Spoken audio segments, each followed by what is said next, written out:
Hello, welcome to the Modern Leadership Podcast. I'm Tim Nolan. So today's episode, I want to focus on a very little known area that most people don't even think about. And that's called the in-between phase. And what I mean by that is think about there's, different cycles, different phases, if you will. You got recruitment, you got the interviews, you've got the onboarding, and then the overall employee experience. Last time I was talking about the interviews.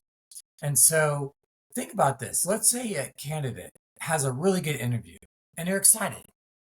They're like, hey, this company's great. I really want to work for this manager. And so now starts this kind of like dead zone. Could be depending on how long it takes to hire someone at your company. Could be 2 weeks. It could be 4 weeks. It could be even longer, depending on the onboarding, the orientation cycle when people can start. But let's just call it 2 to 4 weeks. And so, in many cases, there's not much happening in this particular phase. And this is a huge area of opportunity you should really be thinking about.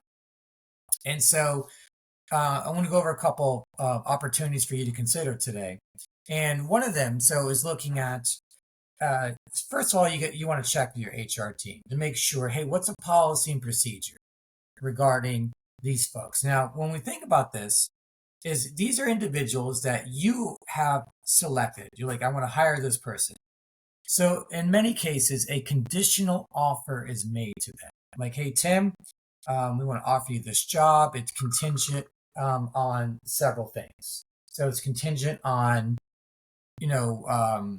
passing a drug screen, a background check in most cases. But still, with that being said, there's good likelihood that they're gonna pass, depending on the kind of work you do. So, but you want to look at, can I contact this person before they start? And in many cases, people are not. They sit back, they let HR handle it. And so I would tell you that's a mistake, because in this current employment climate, people are looking for managers, for organizations to exert effort to want to connect with them in a meaningful way. It's like, you want me to give my best, then this is what I want from you. And so this is an example of an opportunity. And honestly, it's only a couple things you should be looking at. A couple things, very simple things you could do that could really turn someone from this is this is a job versus this is the place I want to be and who I want to work for. And so when we look at that in-between phase, a couple things to look at. Like I said, definitely check with your HR team first. Make sure that, hey, can I even contact this person? And so you may want to talk to some of your colleagues. Hey, what do you tend to do with this? And don't be surprised to find out, like, oh, I don't really do anything. I tell HR, offer the job, and I wait for them to start when orientation starts. So, but talk to your colleagues. You may find out there's something people do. But here's something I would do is you can email them. Look at what kind of contact information you have. I would reach out. I honestly, if you could do a phone call, that to me would be the best thing to do. I'd be like, hey, I'm Tim. I'm the hiring manager. Really excited that you're going to start here. I know you got a couple things you got to work through first, but hopefully that's not a big deal. I just want to check in, see if there's any questions you have, but just really, just start to create a dialogue between you and I. And so you can do that. And then you could also say, are you okay? Depending if it's remote, but if it's there in person, in terms of they're going to be in the office, you may want to consider saying, hey, would you like to meet for a coffee one day or meet for lunch before you start? Just so we can build a relationship, you and I. And so think about that. These are things, and when I'm working with organizations and managers, when I ask folks, because in the Highly Effective Managers program, we look at onboarding, and that's a really significant module. And when I start asking people what their onboarding experiences were like at any job, many people will say either there wasn't much that happened, or they can quickly point out like, yeah, this was bad. I had a really bad experience. But I've also heard people say, yeah, you know what? I've been at this job 10 or 20 years and I had something really cool happen when I started. And so for someone to be able to tell you 10 or 20 years later that they can remember something from their initial experience, that's what you want. You want to create something memorable, meaningful, impactful for employees, for people that are going to be on your team. And this in between phase is a huge opportunity. So, a couple things that have come up when I started talking about this is that some people will maybe do a quick little video with the team, like, hey, here's a video of the team, maybe do some introductions where people can kind of introduce themselves, like maybe just one fun fact about each person on the team. And then you could text it to them like, hey, here's a little video. So you're not giving out any state secrets or anything confidential or process related, but really like, hey, here's your work environment. Here's the people you're going to be working with. And how can you involve the people on your team to say, hey, what can we do between now and when this person starts to really show that we're really excited, and just a way to reveal one thing about us that can make them feel a little bit more connected when they start.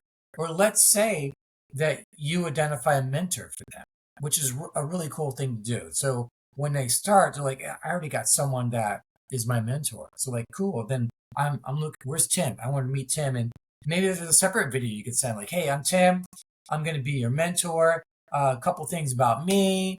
And, here's how long I've been here for. I really love this place. Here's why. Some really cool stuff about working here. Cool restaurants in the area. There's a couple that, I'd love to take you to. Things like that. Just creating a personal connection. And like I said, most people, they're not even thinking about this in-between phase. It's like, hey, I did the interview. I told HR who I wanted to hire, and they take care of the rest. And I think we need to be more involved. Hiring managers need to be more involved because we cannot assume engagement. That they may present a certain way in the job interview, but you want to make sure that who you're getting on day one is the same person that you ran into during the interview process. And so this is a really good way for you to just kind of go over expectations. Hey, here's a couple things that's really important to focus on. If there's just any information you want to give them, that again, not state secrets, just think about the employee experience. If we want this person to have a great experience, what are some things we can give them? Is it maybe an org chart? Is it maybe a map detailing here's where different people are, or here's different amenities that we have, and here's just an overview of just some things that we do in a position. Again, more generalized, but I think that if you really start focusing on that in-between phase, and get ideas from the people on your team right now. So you may think to yourself like, well, I don't have any openings. Now's the perfect time to be looking at that.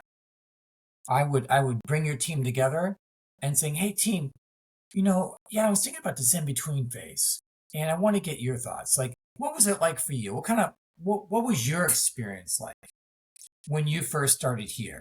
From the time you interviewed, from the time you started, what was that experience like? How much contact did you have? So I would do some fact finding first. Think about your own experience, number one, and then talk to your team to learn from theirs.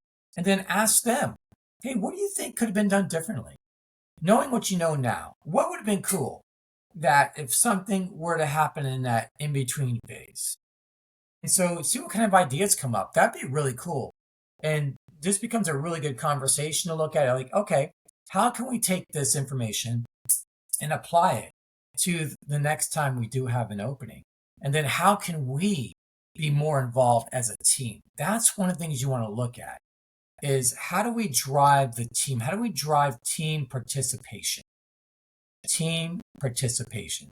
So that's definitely something you want to be looking at. But that in-between phase is a critical window of opportunity that most managers overlook. So I think it's something that you may want to take some notes on, talk to your team about their experiences, and then looking at going forward, what are some things that we could do the next time we have an opening or bringing someone on the team. So again, something to think about. Modern Leadership Podcast, Tim Nolan. Again, next episode, next Highly Effective Managers program is starting in a couple weeks, and I have another one in January too. And so I have a very exciting announcement I'll be sharing over the next couple weeks for another program offering. I think you're really going to want to listen to that one. So again, Modern Leadership Podcast, Tim Nolan. Have a great day.